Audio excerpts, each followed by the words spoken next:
Muy buenas tardes. Tardes ya avanzadas, ya anochecidas, para quienes estamos mirando el océano Atlántico desde este lado. Tardes tempranitas todavía para quienes están del lado del Pacífico, quienes están en los hermanos países que están más hacia el oeste. Noche para quienes están en África, para quienes están en Europa. Madrugada para nuestras alumnas y alumnos de la República Popular China que nos acompañan. Estos encuentros que llevan adelante en esta sociedad, en esta alianza que ya ha transcurrido varios años entre el Departamento de Ciencias Sociales de la Facultad de Derecho de la Universidad de Buenos Aires y el Máster en Cultura Jurídica de la Universidad de Girona, se vuelven cada vez más mundiales, cada vez más fraternos, cada vez nos invitan más a soñar con esa humanidad que tarda tanto en llegar. Qué alegría que tenemos al encontrar caras de amigas y de amigos que hace tiempo que no podemos abrazar como nos gusta y encontrar otros rostros nuevos que se van sumando. Quiero agradecer hoy muy especialmente a un amigo brillante, a un profesor e investigador de aquellos que hay pocos, y a un ser humano maravilloso, además de que la vida me ha hecho regalo como amigo, que es el doctor Sebastián Sancari. Con él llevamos mucho tiempo trabajando juntos, viviendo experiencias académicas, lo suficiente como para saber qué humanidad preciosa hay en Sebastián Sancari. Y quiero agradecerle mucho porque trajo este evento, y este evento es un evento que aquí tenía que estar, porque surge clarísimamente del contexto de los cursos válidos para el doctorado de la Facultad de Derecho de la Universidad de Buenos Aires. Hoy, quienes expondrán, y el excelente coordinador, mi querido amigo y aparte compañero de Cátedra de Derechos Humanos de la Universidad de Belgrano y también alumno en el programa de cursos para el doctorado, es Damián Rodrigo Pizarro. Y él va a ser el coordinador y yo no voy a decir nada porque él va a ser quien presente a las expositoras y expositores, pero me anticipo a decir que el doctor Sancari ha reunido, como bien lo dice el título de la actividad, a muy digna representación de ABC o CBA, como se quiera, Argentina, Brasil, Colombia. Y creo que este evento va a ser muy digno de ser disfrutado. Quiero agradecer la presencia de la querida vicedirectora del Departamento de Ciencias Sociales y profesora del Máster en Cultura Jurídica de la Universidad de Girona, la profesora doctora Andrea Laura Gastrón. Y entonces, no siendo para más y tomando yo ya mi cuadernito y mi lapicera para ponerme a aprender, que es lo que más me gusta en la vida, le invito a mi querido amigo, el profesor Damián Pizarro, para que tome la palabra y coordine este excelente evento. Adelante, Damián. Bueno, muchísimas gracias, Ricardo. Muchísimas gracias a todos y a todas por la presencia. Y muchísimas gracias también al profesor Sebastián Sancari por la oportunidad, al igual que a Ricardo. Quiero principalmente darles la bienvenida a todos a este evento que una vez permite reunir amigos, como decía recién el profesor Rabinovich, como decía recién Ricardo, amigos, colegas, profesores, alumnos, compañeros, público en general. Este evento del jueves 17 de junio de Sociedad Democrática y Justicia Constitucional en Argentina, Brasil, Colombia, este ABC o CBA, que en realidad, bueno, en el orden de los factores va a ser BCBA, porque van a estar exponiendo representantes de Brasil, de Colombia, de Brasil y de Argentina. Así que ahí cambiamos un poquito el orden.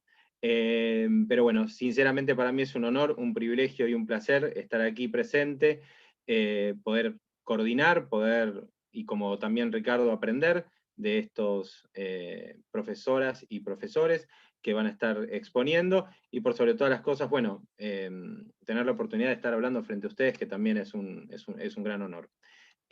Hoy, como le dije, bueno, Sociedad Democrática y Justicia Constitucional van a dar una exposición, o van a exponer de alguna manera, tienen el tiempo, saben el tiempo que tienen que exponer de alguna manera, igual los vamos a estar controlando, esperemos que podamos respetarlo todos y todas, así obviamente llegamos a cumplir con el horario, y eso nos permite también llegar al momento de consultas y preguntas que puedan surgir, que solamente van a ser a través del chat, así que por favor les pedimos que les envíen a través del chat, y que por favor sean preguntas, ¿bien? No se van a atender disertaciones por chat, sino preguntas.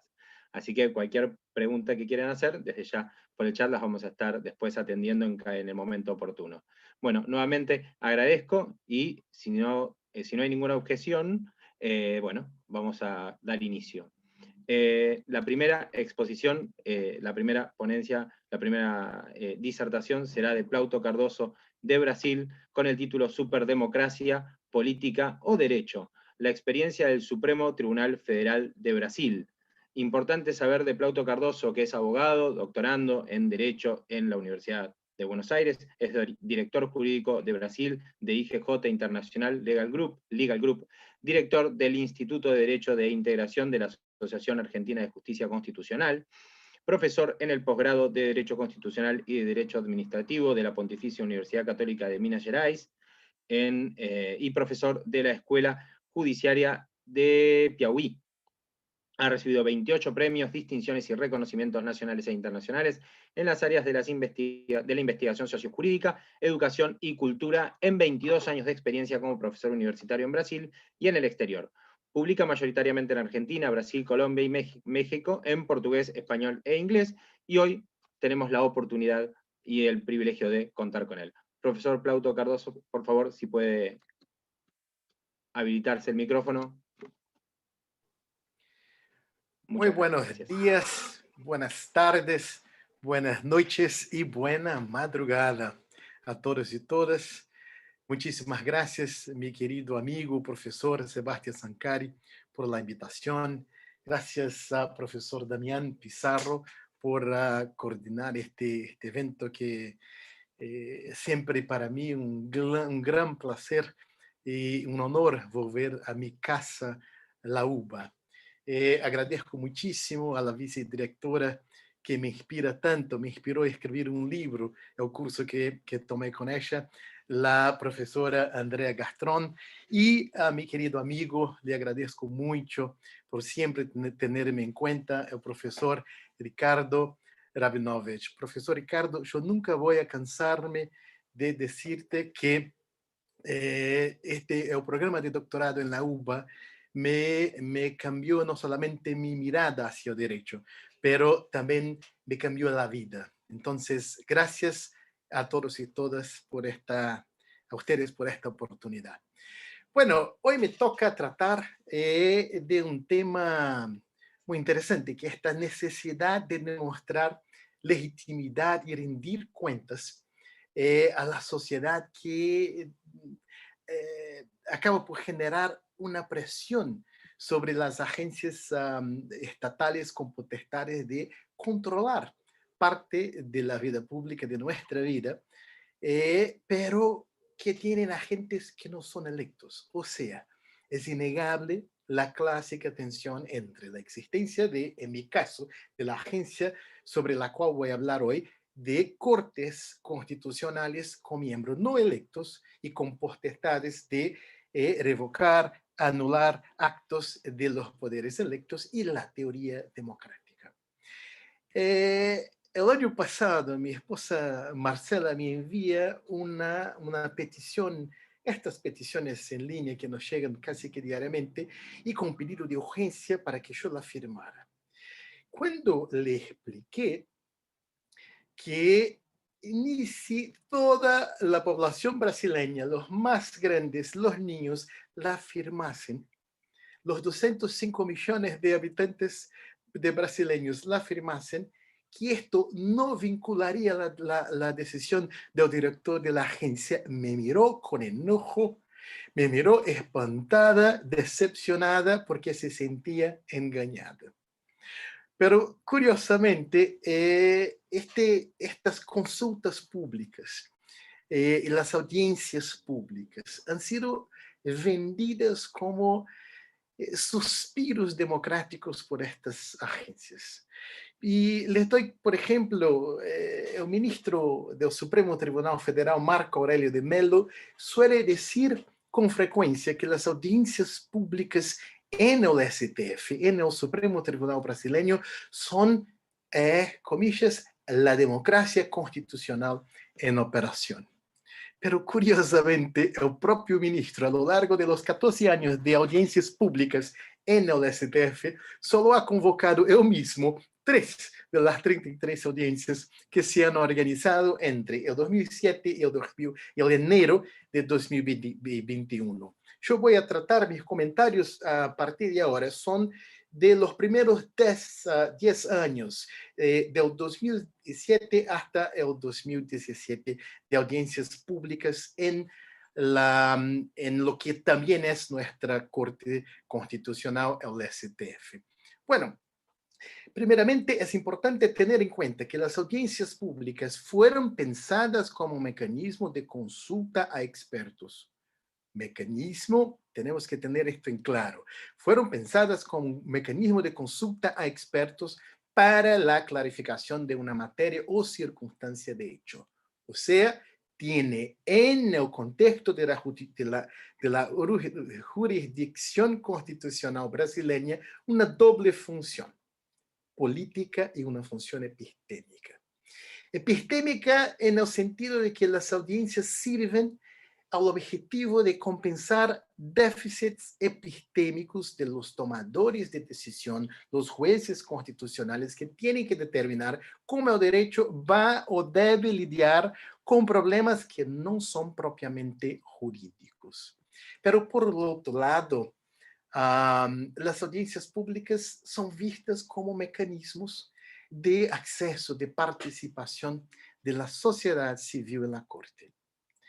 Mi afirmación hoy acá, señoras y señores, y principal, es que durante estos 14 años de existencia, el instituto ha sido utilizado de manera incoherente e inconsistente. Ya adelanto mi conclusión, como nos sugiere Platón, que la parte más importante de un trabajo tenga que venir en el principio. La incoherencia en este contexto dice respeto especialmente a la tentativa de atribuir al Instituto de las Audiencias Públicas esta función de legitimidad democrática y que puede ser criticada, y lo voy a hacer de esta manera, con base en razones normativas respecto al derecho positivo y conceptuales. Es incoherente atribuir una función de legitimación democrática a las audiencias públicas que pretenden recurrir a aclaraciones de especialistas sobre cuestiones de hecho. Hay una secuencia de incoherencias adicionales que yo puedo citar. La utilización de este mecanismo, por ejemplo, para la aclaración de cuestiones exclusivamente de derecho con la participación de abogados, cuando los ministros son presuntamente especialistas en cuestiones de derecho. El conflicto de interés que se revela y muy frecuentemente en relación a algunos de los participantes habilitados. La ausencia de un procedimiento dialéctico, no hay un debate que permita el uso no falacioso del argumento de autoridad. Bueno, esta es la incoherencia. La inconsistencia, a su vez, está relacionada con la manera como se maneja, la operacionalización sin parámetros. No existe consistencia respecto a la convocatoria de las audiencias públicas, ni tampoco criterios de admisibilidad y naturaleza de la cuestión a ser aclarada por los especialistas.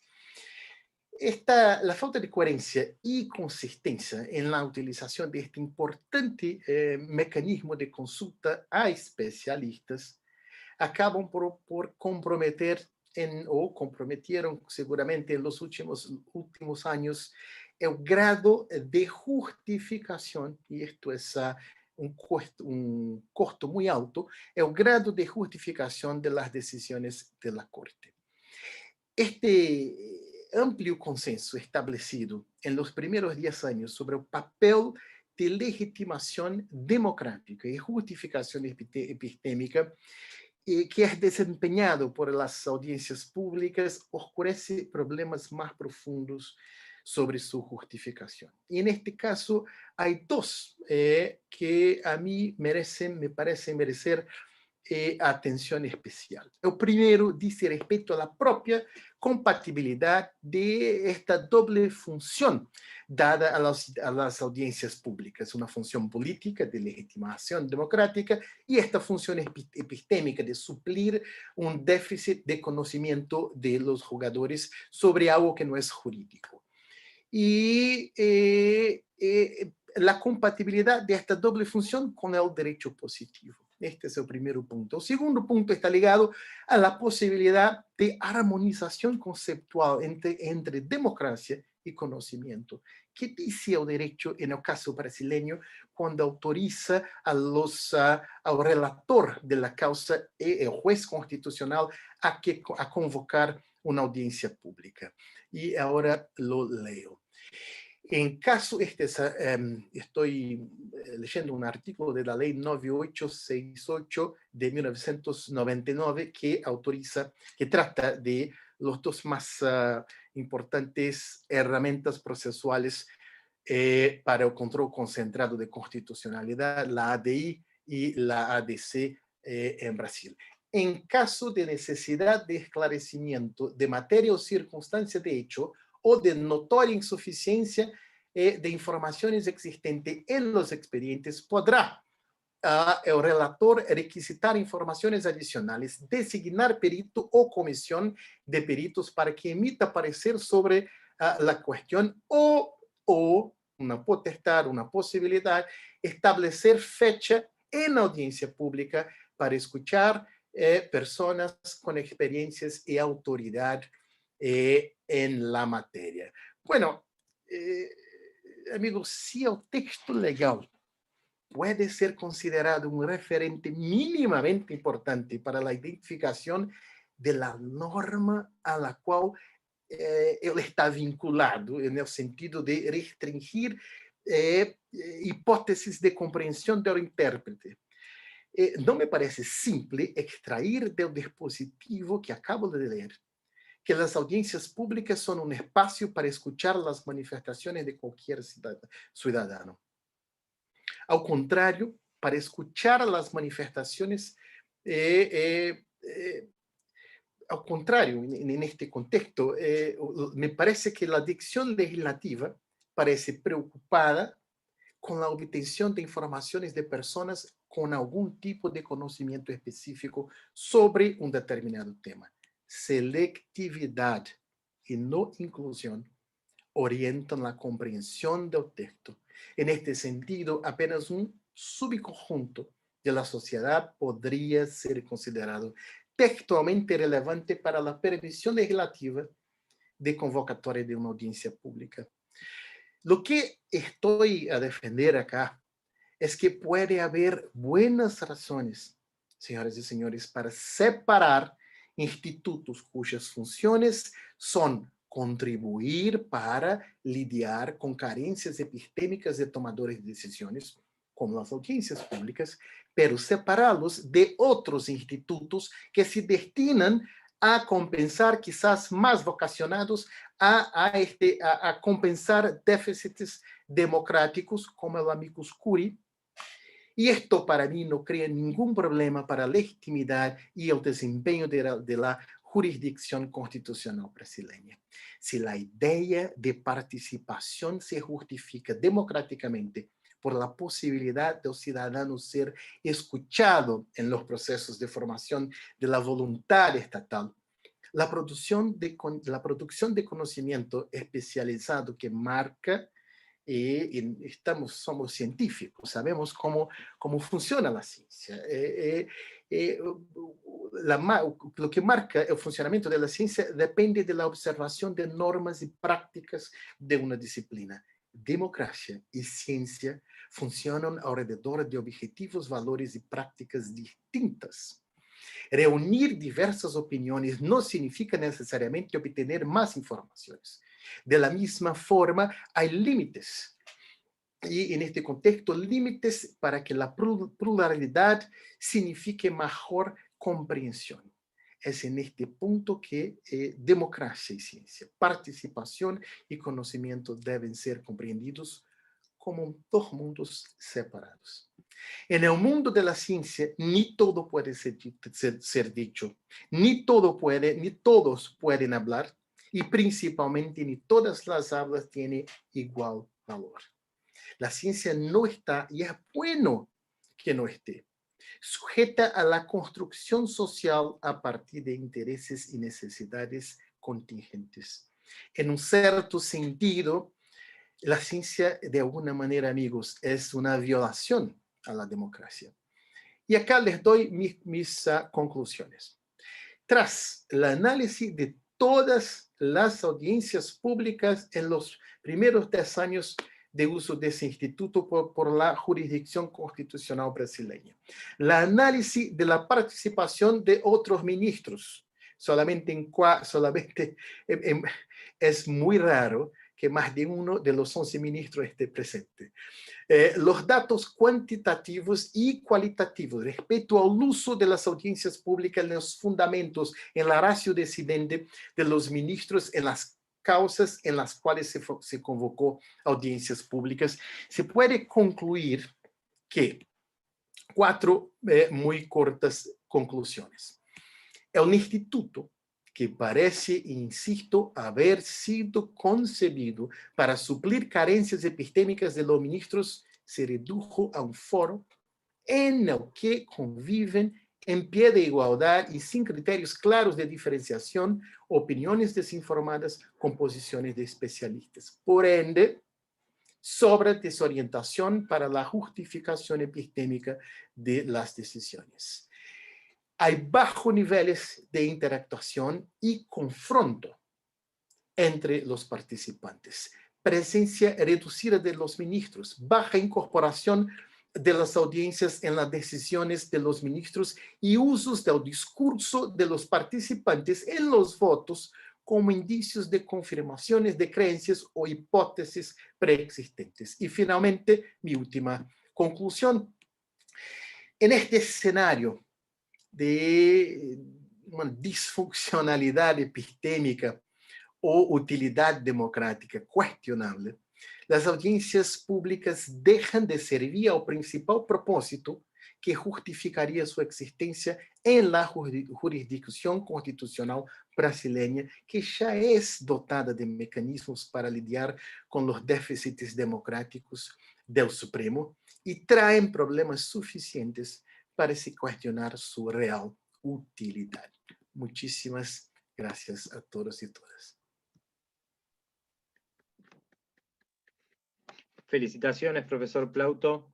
Sinceramente le agradezco no solamente por la exposición, sino también por el esfuerzo, que ya no es esfuerzo porque su castellano es notable, pero la verdad es que es algo para denotar que nos ha facilitado muchísimo, muchísimo a los hispanoparlantes, o a los hispanoyentes al menos, que pudimos apreciar el tema de las audiencias públicas y obviamente la función del Superior Tribunal Federal. Así que desde ya, en lo personal le agradezco y creo que parte de los que estamos aquí aprendiendo, creo que vamos a compartir eso. Así que sinceramente le agradezco y es por demás más que relevante las observaciones que ha realizado respecto de las audiencias públicas en cuanto a lo que tiene que ver con la utilidad y que obviamente no se desnaturalice, como usted bien dijo, para que, bueno, no se convierta en un simple foro, ¿no? Así que desde ya le agradezco mucho. Voy a dejar de opinar, que usted es el que sabe, y lo vamos a dejar para después. Bueno, muchísimas gracias, y vamos a seguir con el orden de las exposiciones, que seguramente estarán ansiosos, y vamos a hablar o ansiosas, en este caso con María Franco Vargas de Colombia, quien nos va a hablar sobre el impacto de las audiencias públicas en las sentencias de la Corte Constitucional de Colombia. Podemos hablar de María Elena Franco Vargas, que es abogada de la Universidad de Medellín en Colombia, que es magíster en Derecho y Economía de la Universidad de Buenos Aires, es doctoranda en Derecho de la Universidad de Buenos Aires y es profesora asociada de la Escuela de Humanidades de la Universidad EAFIT en Medellín, Colombia. María Elena, si estás con el micrófono habilitado, te damos la palabra. Sí. Muchísimas gracias. Muchas gracias. ¿Me están escuchando? Perfecto. Perfecto. Bueno, yo iba a compartir pantalla, pero quiero hacer como la conversación, algo como más coloquial, siguiendo lo que trae Plauto, y para que intentemos hacer como unas comparaciones, que de eso se trata este proyecto de investigación, entre las experiencias de ABC, Argentina, Brasil, Colombia. Entonces voy a contar más o menos qué es lo que encontramos en Colombia. Primero que todo voy a aclarar que este proyecto de investigación lo realizo acá en la universidad en la que yo trabajo, en EAFIT, en Medellín, junto con un semillero de investigación. Son estudiantes de pregrado de 2 carreras, Derecho y Ciencias Políticas, y un integrante de Ingeniería de Sistemas. Y esto es importante, ahorita les voy a contar por qué. Bueno, esto que voy a explicar lo voy a dividir en 4 partes. Voy a hacer una pequeña introducción acerca de qué es la principal pregunta con la que iniciamos esta pesquisa. Después mostrar un poquito del marco normativo en Colombia y cómo están reguladas estas audiencias públicas. En tercer lugar, qué es lo que hemos encontrado hasta ahora, después de un año de investigación en el tema. Y finalmente unas conclusiones parciales a las que hemos llegado de acuerdo con más o menos el mismo planteamiento de Plauto. Bueno, entonces les recuerdo que esta exposición se llama El impacto de las audiencias públicas de participación ciudadana en las sentencias de la Corte Constitucional Colombiana de 2006 a 2020. O sea que tenemos el mismo tiempo con Argentina y con Brasil.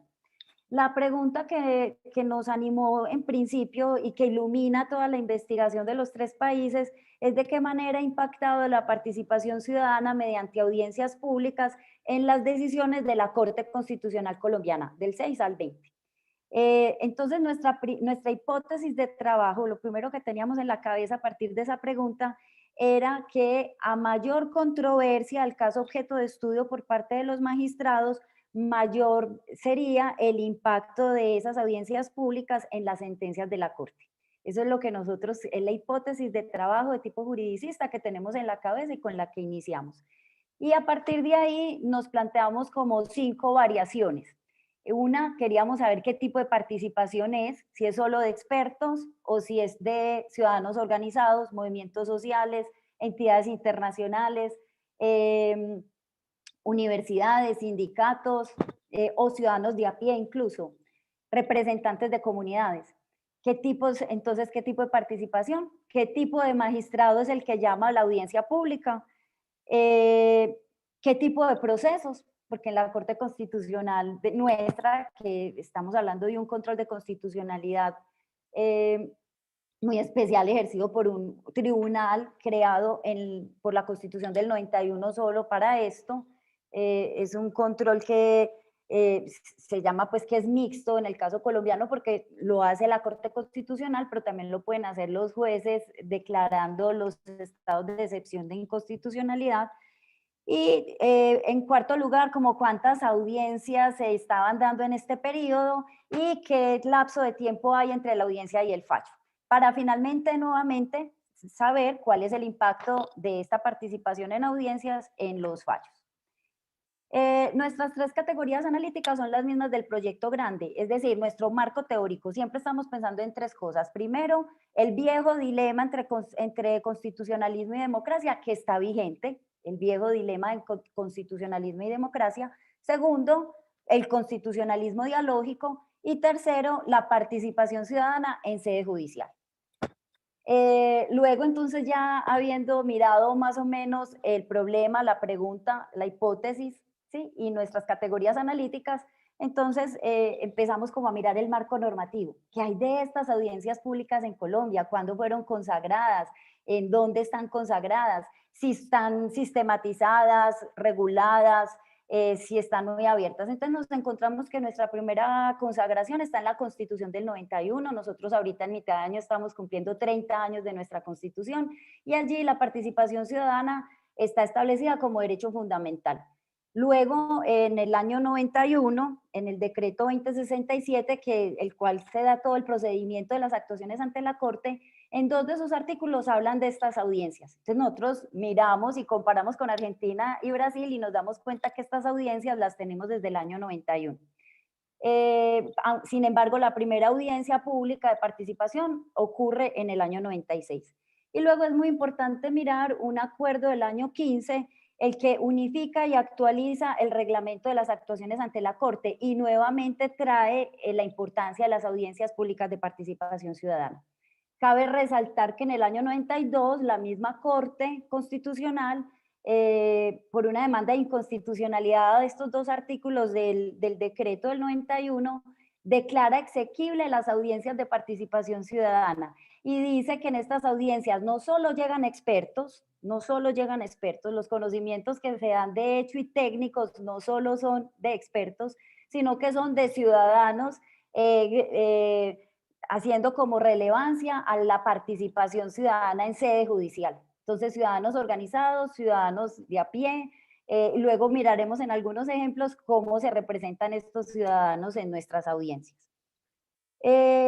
Finalmente, pues yo creo que para este punto cabe la pena recordarles, especialmente pues a los que no son colombianos, es qué tipos de procesos se procesan ante la Corte Constitucional y entonces en qué procesos hay audiencia pública. En los procesos de tutela, en los procesos de constitucionalidad, cuando la Corte va a cambiar la jurisprudencia y cuando la Corte necesita hacerle seguimientos a las sentencias. Entonces, estas audiencias públicas de seguimiento son posteriores al proceso. Nosotros cuando estábamos delimitando nuestra muestra, supimos que íbamos a sacarlas de seguimiento. ¿Qué pasa en las exposiciones? Se convoca por un auto, el que convoca es el magistrado que está sustanciando el proceso, lo tiene que hacer como mínimo 10 días antes del fallo, invita a distintas personas, inclusive a organismos del Estado, ¿sí? A las mismas entes estatales. Nosotros tenemos audiencias donde se ha convocado al presidente de la República, por ejemplo la del glifosato. Hemos tenido audiencias claramente donde se convocan a los entes de control, a alcaldes, a gobernadores, pero al mismo tiempo a representantes de comunidades indígenas, a representantes de organizaciones sociales, etc. Entonces esta audiencia sucede hay tres grandes momentos: es la apertura, las personas pueden hablar por 15 minutos, pueden hablar 2 veces, la audiencia queda grabada y la dirige el magistrado sustanciado. Por lo general encontramos que se realizan en la Corte Constitucional, en la Corte Suprema, en el Consejo de Estado, pero encontramos casos emblemáticos donde la misma Corte se ha desplazado hacia la comunidad, que es el caso, por ejemplo, de comunidades indígenas. Los magistrados que realizaron la audiencia se fueron hasta las comunidades indígenas de Bellavista a realizar la audiencia pública. ¿Qué hemos encontrado pues con el equipo, con los estudiantes y conmigo pues a cargo y de la mano del profesor Sankari en esta investigación para el caso colombiano? Nosotros queríamos saber cuántas audiencias habían y nos encontrábamos con que en Argentina y en Brasil estaban en la página web las audiencias, las grabaciones y las sentencias. Nosotros en Colombia nos metimos a la página web de la Relatoría de la Corte Constitucional, que la tenemos hace 30 años, y resulta que la justicia abierta no era tan abierta. Sí nos salen todas las sentencias, pero por los motores de búsqueda buscábamos audiencia pública o buscábamos participación ciudadana y nos salían muchas con los términos genéricos, pero no específicos de audiencias públicas de participación ciudadana. En vista de este gran problema, empezamos a presentar derechos de petición a la Corte Constitucional porque esto es información pública. Y en estos derechos de petición iban saliendo, nos demoramos un año para tener toda la información y nos empezaron, mientras eso sucedía, la idea era poder tener todas las sentencias para poder mirar en cuáles efectivamente de 2006 a 2020 había tenido como momento procesal una audiencia pública. Cuando tuvimos todas las sentencias, con la ayuda del ingeniero de sistemas del estudiante, hicimos un algoritmo simple que nos permitió buscar entre las 13.138 sentencias, cada una de 200 páginas en promedio. El algoritmo buscó en cuántas había audiencia de las propias del decreto, es decir, de esas audiencias públicas de participación ciudadana. Y con esos dos filtros, de 13.000 sentencias nos pasamos a 155. Entonces ya con las 155 sí podíamos hacer análisis de contenido manual. Ya nosotros, el equipo, si no las podíamos repartir, hicimos una matriz analítica, supimos cuántas por año, y de esas 55 filtramos a 25 sentencias. Este es el universo de sentencias de donde ha habido audiencias de participación ciudadana. Esto al final del día se pudo corroborar, se le hizo control con el último derecho de petición presentado ante la Corte. Entonces fue muy bonito constatar que el ejercicio del algoritmo se correspondió con la última respuesta del 1 de marzo de este año de la Corte Constitucional. Esto nos tumbó casi que una hipótesis inicial donde nosotros creíamos que en Colombia, por ser una corte que se ha caracterizado por ser tan activista, se realizaban muchas audiencias. Y sí se realizan, pero de seguimiento a las sentencias. Como momento procesal dentro del proceso, encontramos más poquitas, solo 25. En este momento, si miramos esas 25 sentencias, armamos una base de datos en Excel, tenemos distintas entradas y ahí estamos constatando esas variaciones de la hipótesis. Es decir, cuántas por año, entonces tenemos años donde hay ninguna, ¿cierto? Por ejemplo, año 6, año 8 a 12, el año pasado de la pandemia solo hubo una, el año donde más concurrencias hubo de audiencias fue el año 2016, que hubo 6, entonces año, tiempo entre la audiencia y la sentencia, tipo de magistrado, queremos saber, por ejemplo, de los 25 fallos, solo 4 han sido convocadas por magistradas mujeres, ¿cierto? 4 mujeres, magistrados que solamente han pedido audiencia de a 2 veces, solo 2 veces.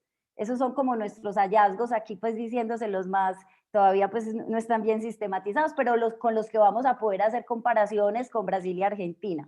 También nos hemos encontrado casos donde se ha llamado audiencia, el caso del plebiscito por la paz, la justicia transicional, casos donde obviamente los acuerdos de La Habana, en 4 de esos procesos diferentes se ha llamado audiencia pública. El caso de indígenas, como les dije que la misma Corte se ha transportado hasta Bellavista, el caso de indígenas, hacinamiento carcelario, libertad de prensa, explotación de recursos naturales no renovables. Entonces creo que tenemos una minería de datos muy importante con la cual vamos a poder sistematizar, analizar, hacer comparaciones y poder llegar pues a un artículo final con este equipo de trabajo con Argentina y Brasil. Nos encontramos muchas audiencias de seguimiento, especialmente, por ejemplo, en desplazados. Esto ha impactado mucho en la política pública de desplazados en Colombia. Y la voz ciudadana ha impactado mucho en estos fallos y estos fallos de la Corte Constitucional impactan en muchas políticas públicas acá en Colombia. No podríamos decir que los jueces constitucionales son los que hacen la política pública, obviamente no la diseñan, pero sí hacen parte de la formación, de poner esos temas en la agenda para poder decir luego por el retrovisor, eso es un conjunto de distintas decisiones de distintos órganos del Estado conducentes a la resolución de un problema público. Consideraciones finales. Primero, sin el algoritmo y sin el ingeniero y sin la ayuda del internet, la sistematización, los grandes datos, hubiera sido imposible nosotros 4 como equipo revisar 13.600 de 200 hojas cada una. Segundo, no hay tantas ocurrencias de sentencias como inicialmente creíamos. Y tercero, la base de datos de Excel nos va a permitir a partir de todo esto y hacer un modelo que nos deje mirar cuál es el impacto, haciendo análisis de contenidos y utilizando software especializados para investigaciones cualitativas como por ejemplo En Vivo o Atlas T, vamos a poder mirar entonces cuál es verdaderamente el impacto de la voz ciudadana dentro de las sentencias de los magistrados. Y traer a colación ese fallo del 92 donde los mismos magistrados dijeron es que la voz ciudadana y de los expertos, pues obviamente no obliga, el criterio jurídico es del magistrado, pero esa participación ciudadana ayuda a ampliar la visión acerca del problema y puede llegar a impactar en la decisión de los magistrados. Hasta aquí y muchas gracias por su atención.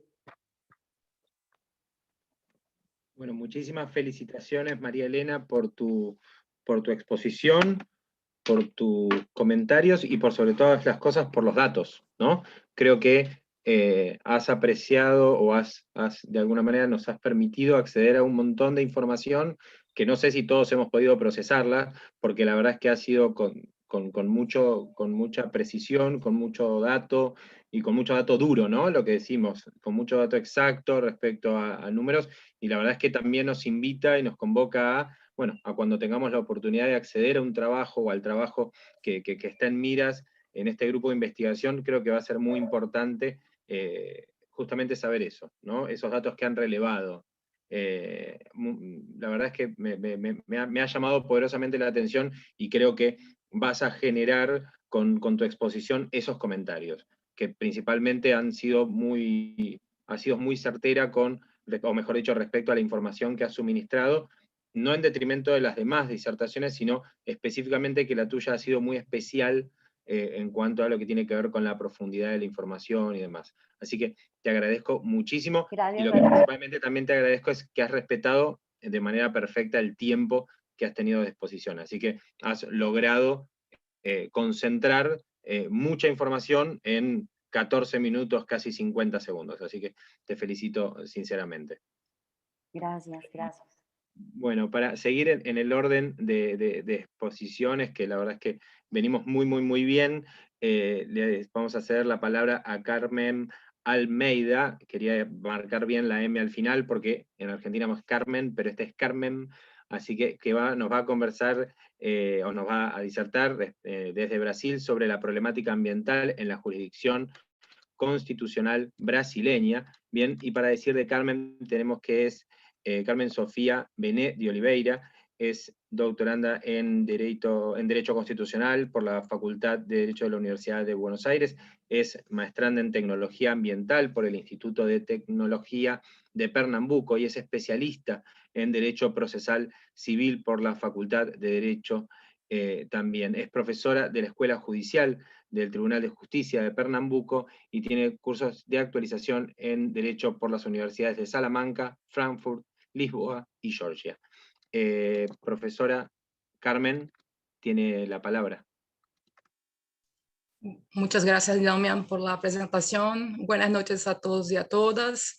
Saludo a los integrantes de este importante evento en la persona de mi estimado profesor Dr. Ricardo Rabinovich, con quien tuve el placer de estudiar y me ha enseñado a lo largo de los años de estudio en la UBA cómo reconstruirme siempre como ser humano. Muchas gracias por todo apoyo y por esta oportunidad. Muchas gracias también al profesor Sebastián Sankari por la invitación para este proyecto y por su disponibilidad siempre. Y profesor Andrea Gastrón, si aún estuviera ahí, también una profesora muy estimada de la UBA. Y ya arranco compartiendo mi pantalla y vamos a seguir analizando la problemática ambiental en la jurisdicción constitucional brasileña.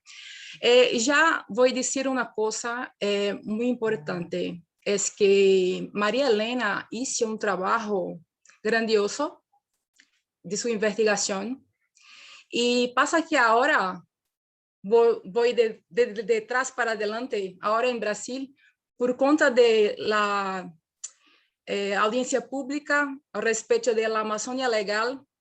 El Consejo Nacional de la Justicia armó con el Consejo Nacional del Ministerio Público un sistema para un laboratorio, un observatorio para monitoreo de varias cuestiones respecto a violación de los derechos ambientales, sobre el aspecto administrativo, penal y civil. Y hay un montón de expertos por ahí para ayudar en esta política pública judiciaria que empezó basado en las audiencias públicas ahora por cuestión de la pandemia. Así que felicito por todo el trabajo que María Elena ha hecho con su grupo de estudio. Una cosa es que, ¿están mirando lo que estoy exponiendo o no? ¿La pantalla está ahí? Bueno. Está entonces, perfecto, Carmen. Y perdón por mi castellano, porque hace un tiempo que no voy a Buenos Aires, lamento muchísimo. Y vamos empezando acá. Entonces, lo que me competió, yo llegué para el grupo de investigación después, y ahí, como estoy en una maestría en Derecho Ambiental, en Tecnología Ambiental, estoy con la cuestión de derecho que involucra el medio ambiente. Entonces, la representación de las demandas ambientales con realización de audiencias públicas en STF. Miren vosotros, por ejemplo, que dentro del universo que nosotros tenemos, de las 33 audiencias públicas que ya realizamos en nuestra Corte Constitucional, 7 audiencias dicen respecto específicamente al medio ambiente. Entonces, en percentuales, son 21%, 21 puntos percentuales, casi un cuarto de las cuestiones que involucran la audiencia pública cuya temática tiene que tener repercusión general para que importe a la sociedad y para que sea invocada por el relator del proceso o el presidente de la Corte Constitucional. Hay una complejidad por ahí en esta temática que una charla que tuve con el profesor Aníbal Linan, que el profesor Sankari nos invitó, habló justamente respecto que nosotros vivimos una democracia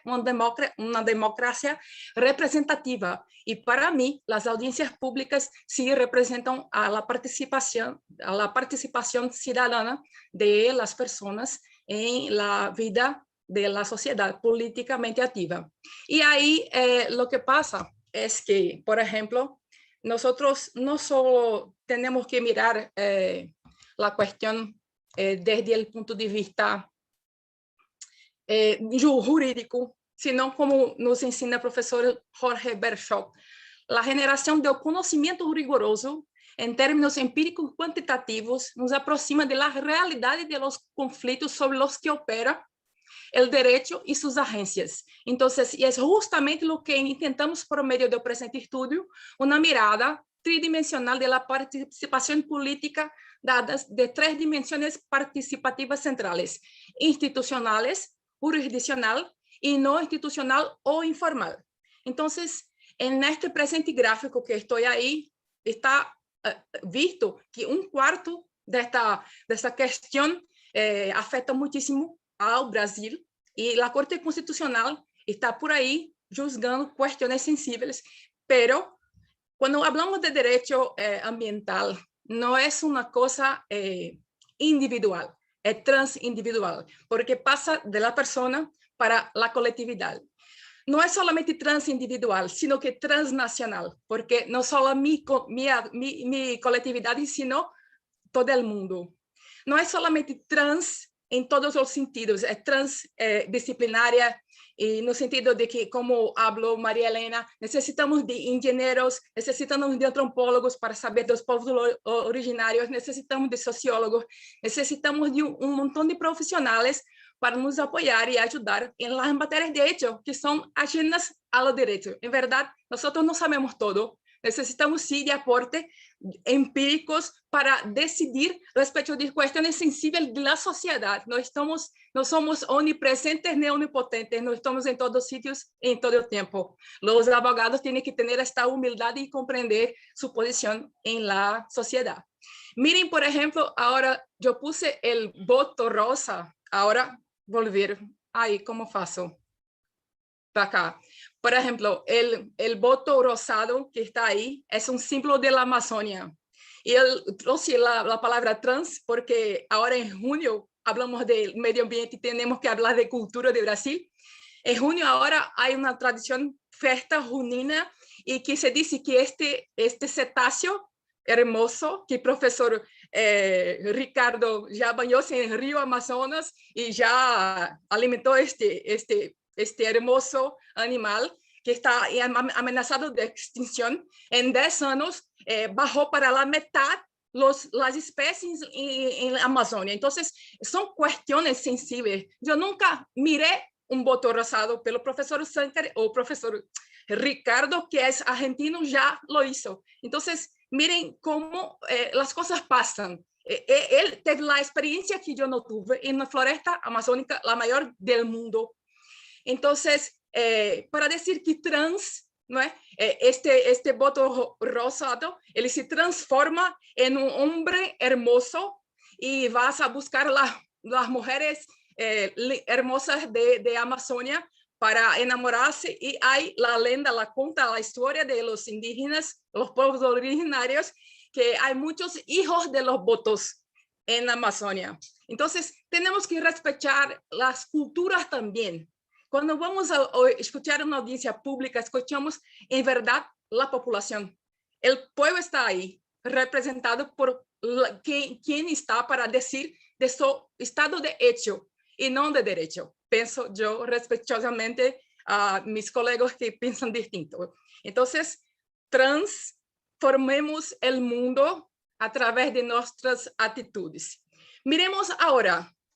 ¿Sabes que cuando armé esa pantalla, miré y pensé, nossa, qué cosa tan rica es nuestro ecosistema, nuestros biomas. Nosotros tenemos 6 biomas distintos. ¿Qué es bioma? Bioma es un sitio específico con vegetación específica, con especies específicas de animales, vegetales. Arriba, a derecha arriba está la caatinga, el único bioma de esta naturaleza en el mundo, y está justamente en la región donde vivo. Acá a izquierda arriba el río Amazonas. Abajo nosotros tenemos el lobo guará, que es justamente del bioma de cerrado. Abajo y a izquierda nosotros tenemos el bioma del Pantanal. Abajo, un poco más, tenemos el Pampa, el bioma del Pampa, que es igual que en Argentina, supongo. Después, al lado abajo, tenemos la Mata Atlántica de Brasil, que va desde el norte de Brasil hacia el sur de Brasil. Y el ecosistema costero marino que está ahí. Hay una playa bellísima nombrada Puerto de Gallinas, que creo que conoces, pero ahí es mucho más bonita, que es la playa de los Carneros, donde yo paso mis veranos. Están todos invitados si quieres conocer. Bueno, entonces cuando armé esa pantalla pensé, ¿sabes qué? Estaba investigando las cuestiones de las audiencias públicas y mirando todo lo que pasaba en los votos, y pensé que me pasaba cuando iba para Buenos Aires, que extraño muchísimo. Iba siempre a la Museo de Belas Artes y tenía ahí, creo yo, una tapicería celeste romana. ¿No es, profesor Ricardo? Entonces, todas las veces que voy a Buenos Aires, tengo que irme al Museo de Belas Artes, porque todas las veces que voy ahí y miro la tapicería, hay distintas cosas que no percibía porque, no sé, estaba distraída, pensaba en otra cosa. Entonces, voy junto, próximo, voy alejo, miro, y pienso que la investigación es así. es una cosa descubriendo otra, vas adentro, vas abajo, vas acima, vai a detalle, vai ao amplio. Entonces, cuando pensamos en derecho ambiental, miren la grandiosidad, la distinción, la diferencia que hay en Brasil. ¿Cómo puedo querer que un jurista decida la vida de un hombre como este que está arriba de su caballo, un vaqueiro nordestino, cabra macho? Não há condição, Plauto. Tem que ter uma pessoa da terra. Então, eu penso que, em verdade, há que ter um aporte da sociedade civil para dizer a los juristas, miren, oigan, nosotros tenemos distintas cuestiones personales que nos tocan la cuestión muy sencilla de nuestra vida para vosotros decidirem si no escucharnos lo que pasa. Entonces, pienso yo que las audiencias públicas son de verdad muy, muy importantes. Y tanto así, no es, como dijo, como había dicho, una cuestión trascendental, transnacional, que la ONU tiene la pauta 2030 para saneamiento básico, que nosotros tenemos un problema absurdo. Amazônia es riquísima, pero IDH, Índice de Desenvolvimento Humano, eso es más bajo de Brasil. Nosotros tenemos cuestiones de agua potable con este río enorme, mayor del mundo. Entonces, hay muchas cuestiones que necesitan, sí, que sea escuchada la sociedad civil organizada para decirnos, oiga, es por aquí que tenemos que tener la cuestión de la sustentabilidad. Una sociedad tiene que tener esa mirada. Entonces, profesor Sankari nos lanzó un interrogante. Si la Corte es una caja de resonancia, o sea, si la Corte refleja la complexidad de la vida democrática, si sirve de termômetro de debate político. E em minha matéria ambiental, eu contesto que sim, e explico através de alguns dos estudos de casos analisados. Ai, quedo empolgada com tanta questão. Então, miren, por exemplo, acá. Eu hice uma tabla respecto de las audiencias públicas que tuvimos hasta hoy, que involucran derecho ambiental. Entonces, nosotros tuvimos importación de neumáticos usados, tuvimos prohibición de uso de amianto, análisis de campo electromagnético de líneas de transmisión de energía, no sé cómo se dice, queimadas de canaviais. Profesor Ricardo, cuando se pone fuego en cana de azúcar. Quema de cañaverales. Muchas gracias. Então, queima de canaverales, el nuevo Código Florestal, Fundo Climático y Políticas Públicas en Materia Ambiental, Fundo Amazônico y la implementación de políticas públicas en materia ambiental. Aunque parezcan que sean las mismas cosas, el 30 y el 31, porque tratan de derecho ambiental, el 31 trata de la Amazônia legal, específicamente implementación de políticas públicas, y ahí, solamente ahí, hay el sistema Sirene Judy, que hablé para María Elena, que hace poquísimo tiempo, en conjunto, un acto conjunto entre el Consejo Nacional de la Justicia de Brasil y el Ministerio Público, la Fiscalía de Brasil, un convenio para que se pudiese analizar las cuestiones respecto a este tipo de implementación de políticas públicas. Y el judiciario está por ahí, en políticas públicas judiciarias. ¿Por qué? Porque nos interesa tener datos, porque sin datos no tenemos cómo aplicar políticas públicas. Nos falta la base y las variables, como nos enseña el profesor Berchock. Necesitamos de datos, de variables para decir. Hoy, por ejemplo, en Pernambuco, yo estoy con una dificultad de hacer un paralelo entre los ilícitos administrativos, que aún también son ilícitos penales. No consigo encontrar el punto de intersección. Debería haber el ilícito administrativo, que también es un ilícito penal.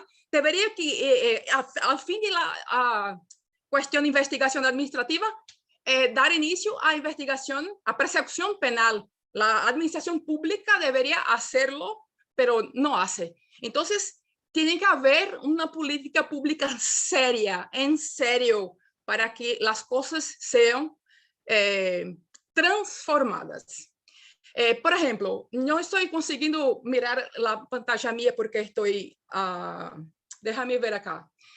Una cuestión muy sencilla también, en la cuestión del acceso a la justicia ambiental, podemos decir así, es el tiempo entre, como María Elena también llamó la atención, el tiempo entre la fecha de la audiencia y la fecha del juzgado. Por ejemplo, en la importación de pneus, la audiencia ocurrió en 2008 y la fecha, el juzgado final, o sea, la sentencia dura, ocurrió 4 años después. Entonces, si pensamos que la cuestión es tan importante que necesita invocar una audiencia pública con un montón de personas participando y lleva tanto tiempo para la Corte decidir, ¿dónde están las variables que me apuntan la razonabilidad? Entonces, yo quiero saber por qué se invoca la audiencia pública y demora tanto para decidir, ¿sabes? Entonces, es un punto también para investigar. Otra cuestión, prohibición de amianto, aún no se tiene una sentencia dura, empezó 2012 la audiencia y ahora 2020 aún está en proceso de apelación. Desde todos, solamente 3 de 7, o sea, menos de la mitad, tienen una sentencia dura. Entonces, son cuestiones que tocan a la sociedad. No sé cuánto tiempo tengo, Damián, cuánto tiempo tengo más. Estamos más o menos en tiempo, si podemos ir cerrando la idea, profesora. Entonces, solo voy a decir una cuestión acá. Por ejemplo, la cuestión de importación de neumáticos usados.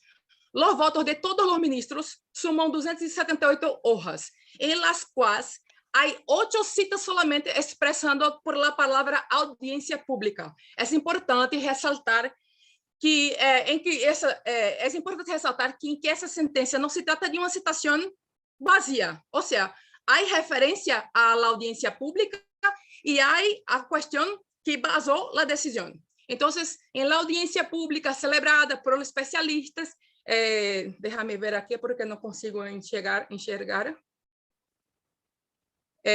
Por la Corte, los especialistas informaron que los neumáticos usados, importados, no se clasifican previamente con anterioridad a la importación, con resíduos de orden de 30 a 40% en contenedores, que son simplemente pasivos ambientales, o sea, basura, no aptos para remodelar. Esto solo refuerza la conclusión de una afronta a los preceptos fundamentales relacionados con la salud y el medio ambiente.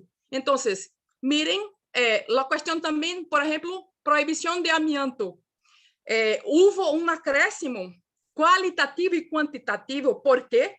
Porque aunque tenga la misma número de páginas, hay 70 citas, o sea, antes era 8 solamente de audiencias públicas y acá 70 citas sobre audiencia pública. Aquí hubo 5 personas de las pastas distintas del ministerio.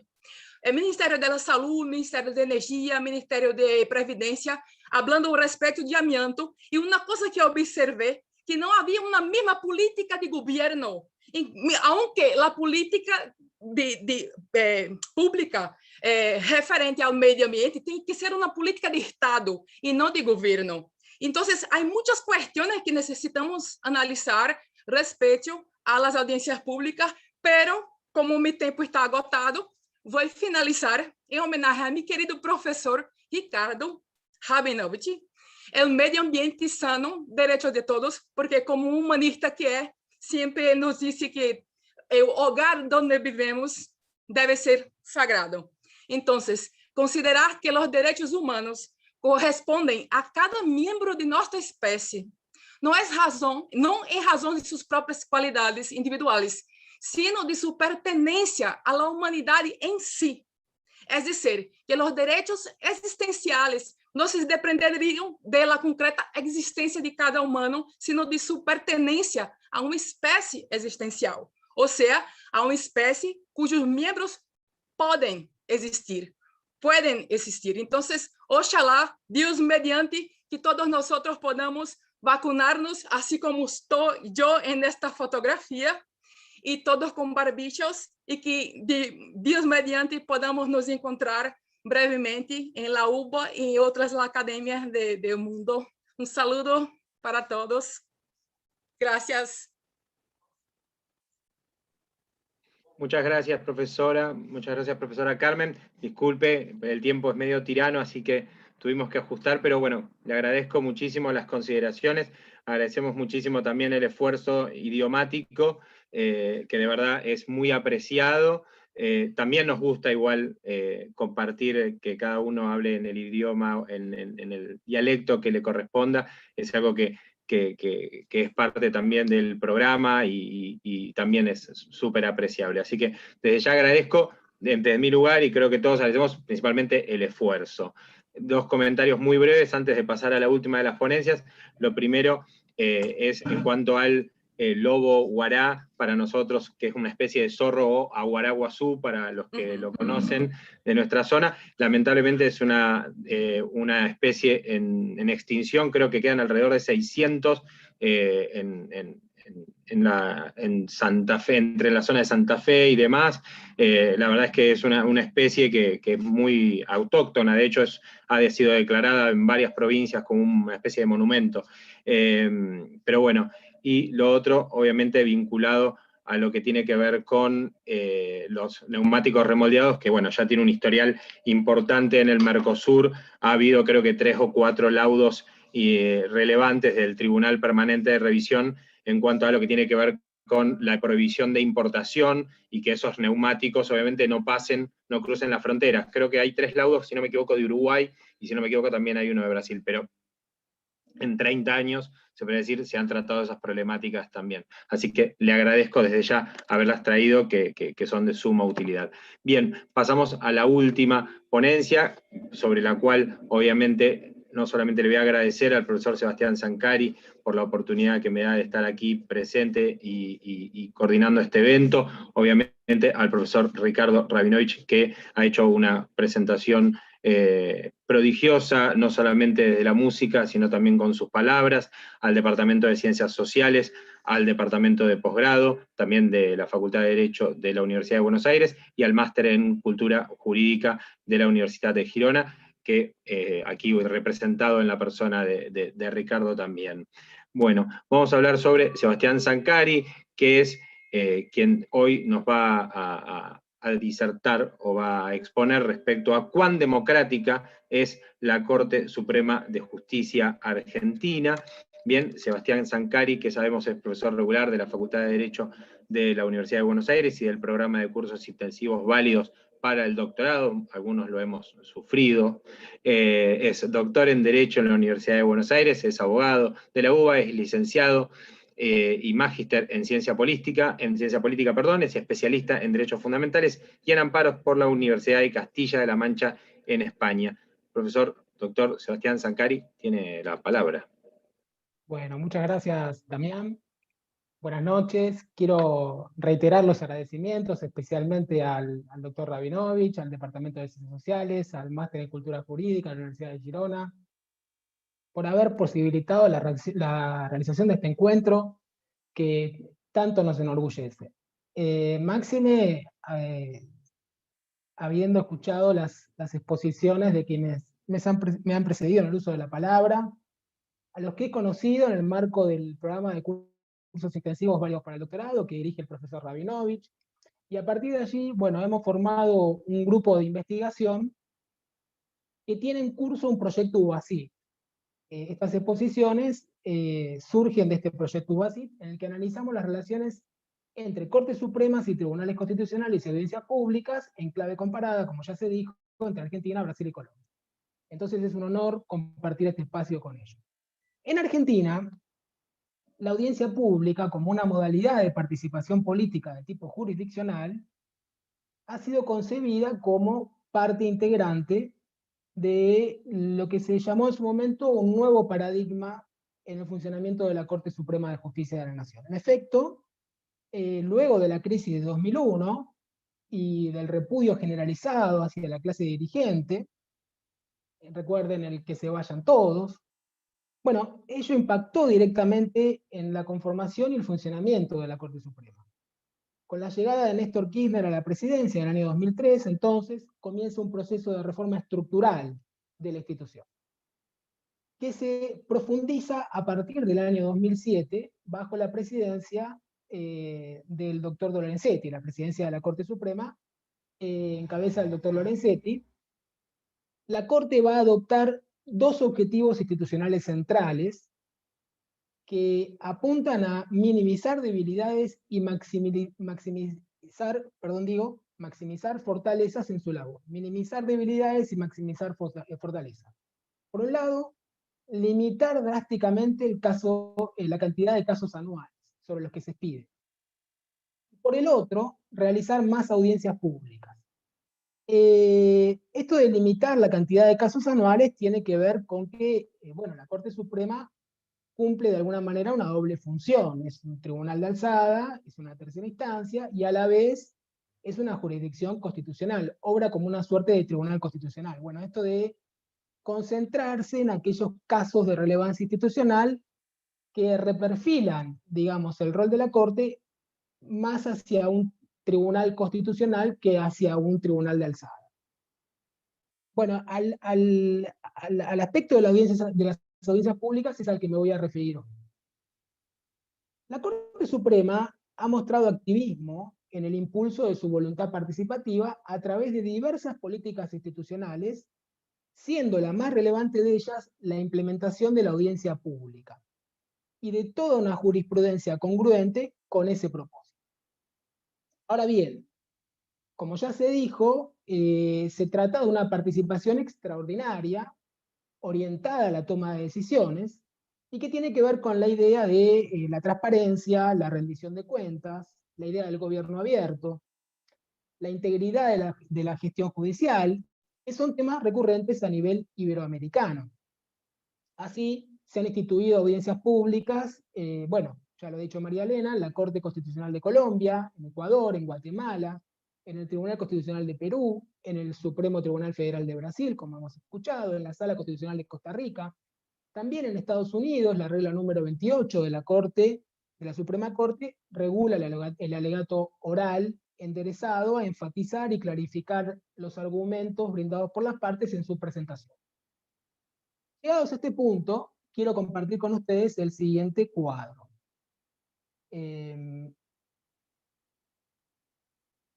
Por favor, Damián, ¿se ve bien? Estamos aguardando, igual está empezando. ¿Ahí se ve? Ahora está perfecto. Bueno, fíjense el siguiente cuadro, que nos habla un poco de la performance de la Corte, un listado de audiencias públicas desde el año 2008 al presente. Hemos recuperado 25 audiencias públicas. Lo que les quiero mostrar en este cuadro, bueno, son los ejes temáticos, un poco en consonancia con las exposiciones anteriores: libertad de expresión, participación de los trabajadores en las ganancias, acciones de clase. Lo que vemos en este cuadro también es el lapso temporal que se da entre la fecha de la audiencia y la fecha del fallo posterior, al que luego me voy a referir. Y por último, la última columna recupera la cantidad de menciones a la audiencia pública que en estos fallos realizan los magistrados. Y allí tenemos, entre paréntesis, quiénes son los magistrados que participan en cada fallo. Luego tenemos la facultad de la Agencia Federal de Ingresos Brutos para realizar embargos sin orden judicial previa, actuación de los abogados en representación del Estado, el tema, Carmen, del desmonte de bosques nativos en la provincia de Salta, también ha sido muy importante. Despido arbitrario. Luego también reitera el tema del despido arbitrario, los residuos nucleares, la coparticipación federal. Bueno, esto nos da una muestra clara de que los temas han sido diversos: coparticipación federal, el tema del federalismo, el derecho a la vivienda digna, la instalación de un instituto universitario en la colonia de La Primavera, en Obogó, de la comunidad indígena de La Primavera. Otro tema relacionado con la comunidad aborígenes Santuario Tres Pozos, que tiene que ver con la mega minería. El acceso a la información pública. Bueno, la ley de medios, aquí llegamos a la audiencia de mayor impacto político, institucional y mediático. Como ven, se realizaron 2 audiencias en el año 2013. A esto me voy a referir inmediatamente. El tiempo de resolución fue récord. Como ven, en 2 meses teníamos un fallo con 41 menciones en el fallo a la audiencia. Ahí está, digamos, desagregado la cantidad de menciones por juez: Lorenzetti y Jai con 3, Petraki 15, Maqueda 18, Argibay 4, Fay 5. Bueno, el doctor Zaffaroni no realizó ninguna mención. Acercándonos más en el tiempo, tenemos el tema de la responsabilidad de los buscadores de Internet. Fíjense que la Corte va incorporando, digamos, a las nuevas tecnologías en su agenda. La inscripción gremial de un sindicato policial, el derecho a huelga, el tema conflictos interprovinciales, donde la Corte tiene una competencia originaria, La Pampa contra Mendoza. Fíjense esta audiencia, la audiencia del caso Castillo, relacionada con la educación religiosa. Se realizaron el 16, el 17, el 30 y el 31 de agosto de 2012, o sea, 4 audiencias. Y el fallo correspondiente tuvo 12 menciones, o sea que este es un caso al que la Corte le ha dado especial relevancia. Otro caso de conflictos interprovinciales, provincia de Buenos Aires contra provincia de Santa Fe, emergencia de las aguas de la laguna La Picasa.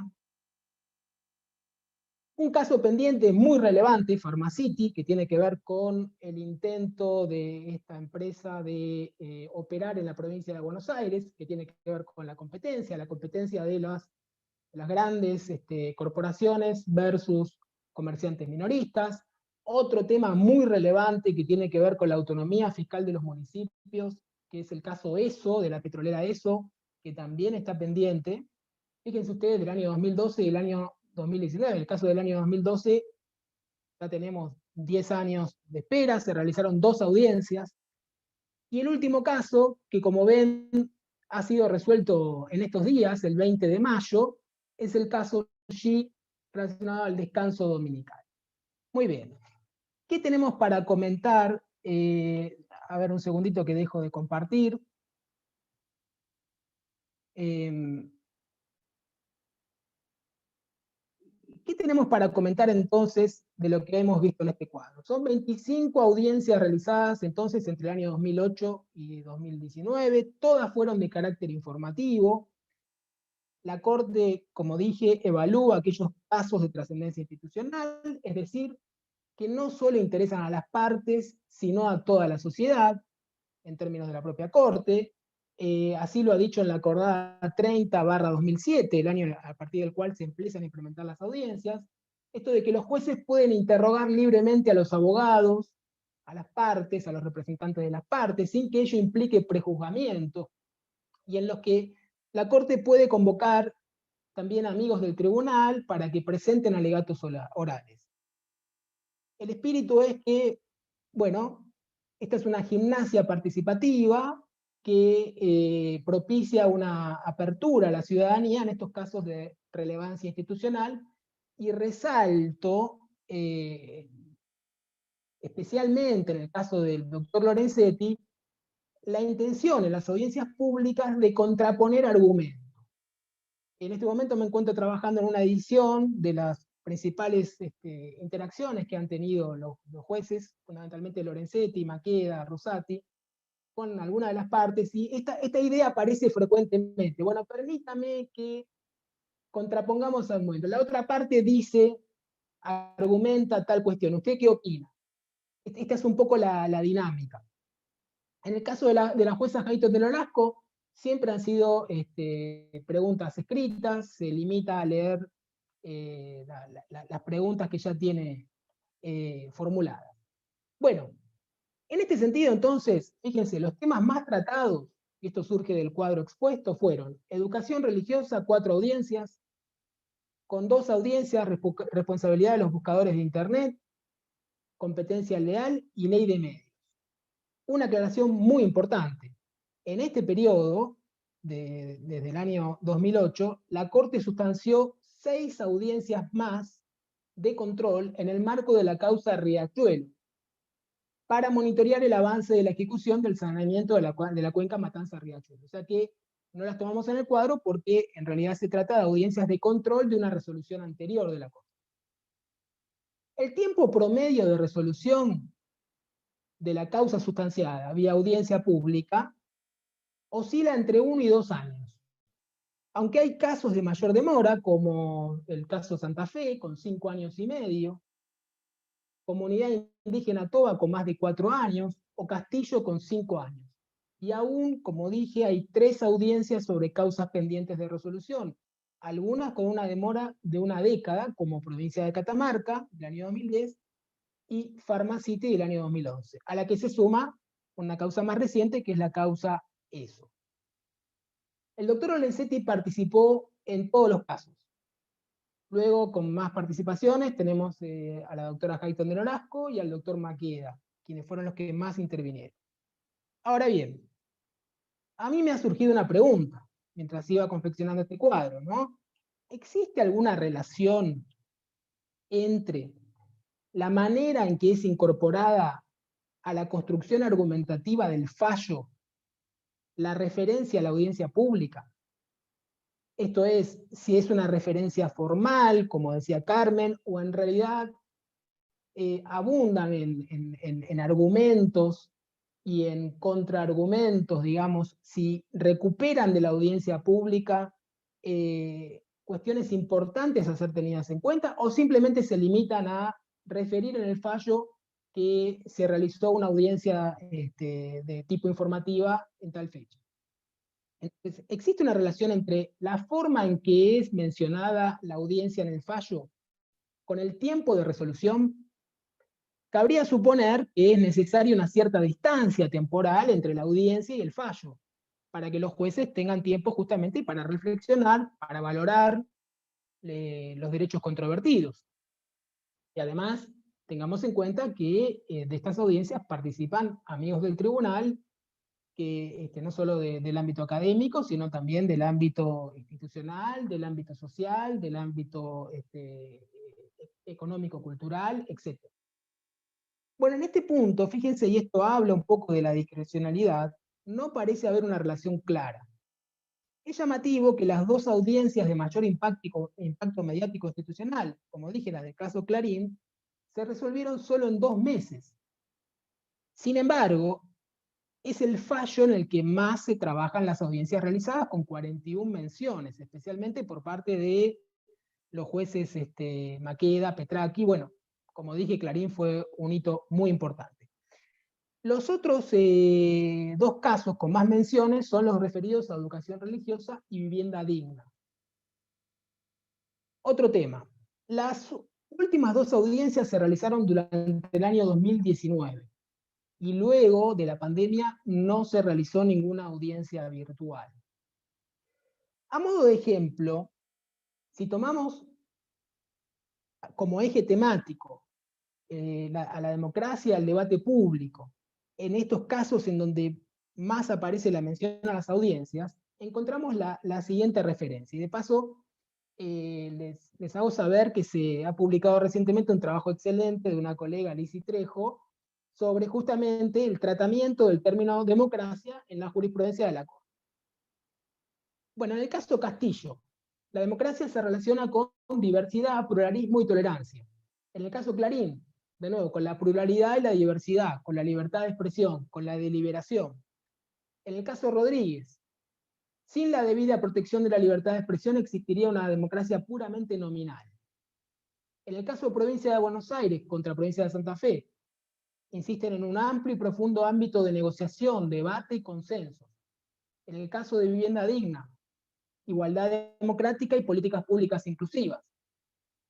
como dijo Carmen, uno podría preguntarse, bueno, ¿ha sido la Corte, mediante las audiencias, una caja de resonancia de problemáticas de la sociedad democrática? La respuesta es a media. Ha tenido un gran impulso en los primeros años, pero lo que vemos como, digamos, como denominador común es que la audiencia como foro de discusión ha sido excepcional, poco frecuente. Y la sociedad democrática, y esto lo ha dicho la Corte Interamericana de Derechos Humanos, se basa, se fundamenta en el debate y la discusión permanente. Y esta pareciera ser una participación excepcional, a cuentagotas, que nos deja un poco un sabor a poco, pero que sin duda ha significado un gran avance respecto de los patrones de funcionamiento anterior. Y esto hay que reconocerlo. También podríamos mencionar como crítica, bueno, que se podría haber aprovechado la pandemia para sustanciar unas cuantas audiencias por la vía, digamos, por esta plataforma digital. Bueno, Damián me está diciendo que se me acabó el tiempo, entonces lo dejo acá. Gracias. Bueno, Sebastián, muchísimas gracias. Quedaba entre nos. La verdad te agradezco muchísimo, no solamente que hayas podido respetar el tiempo, sino por sobre todas las cosas la ponencia y bueno, el armado de todo este grupo y esta actividad que además de todos los apoyos que ya hemos mencionado y hemos dicho y contar con la posibilidad que nos da Ricardo y demás, has armado un grupo impresionante con cuatro disertaciones, con 4 exposiciones muy buenas, y la tuya que obviamente nos toca como argentinos y notamos, ¿sí? Al igual que como pudimos ver con la situación ambiental, pudimos notar también cuántas cosas pendientes y que lamentablemente no se ha aprovechado la pandemia o la situación esta que tenemos, este maldito virus, para de alguna manera para resolverlas. Así que, sin más, bueno, terminada mi tarea, espero que haya servido de algo.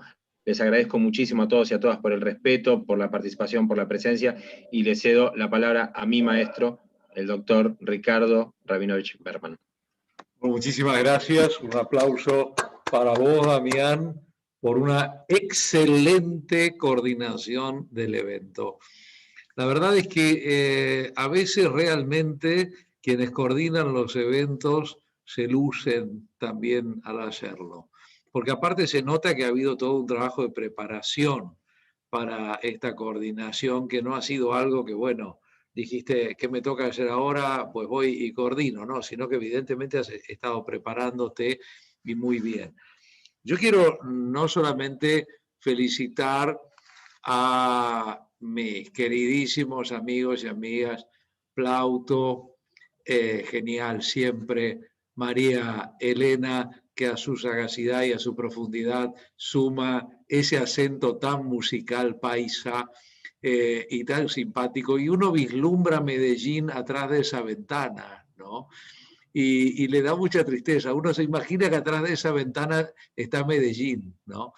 Y bueno, y Carmen Sofía siempre con no solo su sabiduría, sino su simpatía también. Y bueno, después hay varias personas que me han pedido por el chat, Carmen Sofía, que quieren la dirección de tu casa en la playa, en Puerto de Galiñas, para que vayamos, porque hay varios que entonces, bueno, yo ya en un momento me fui, ya preparé el traje de baño, en la maleta, todo, listos para ir ahí a Puerto de Galiñas, que dicho sea de paso, para mí es uno de los lugares más lindos para hacer snorkel que hay en toda la costa de América del Sur.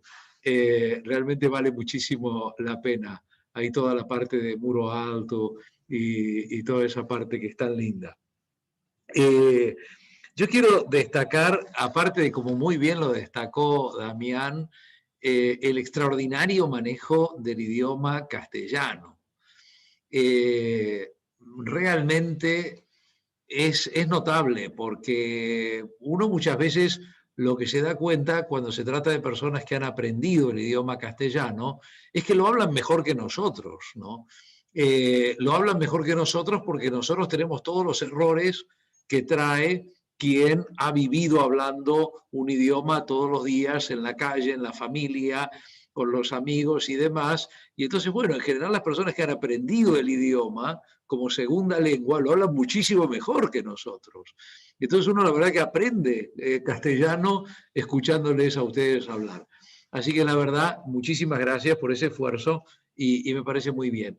Y quiero felicitar de una manera muy especial a mi querido y brillante amigo, el profesor doctor Sebastián Sancari, porque hay algo que las facultades de Derecho a veces han despreciado o no le han dado o no le dan la atención que tiene que tener, que es la investigación de campo. Y esto es algo en lo cual Sebastián, igual que Jorge Berchol, que ha sido mencionado muy justamente varias veces en las exposiciones de ustedes, igual que Andrea Gastrón, que estaba hasta hace unos minutos aquí con nosotros, le damos, si me permiten, una enorme importancia. Y esto es muy interesante porque a veces en las facultades de Derecho hay hasta incluso un cierto rechazo hacia las investigaciones de campo.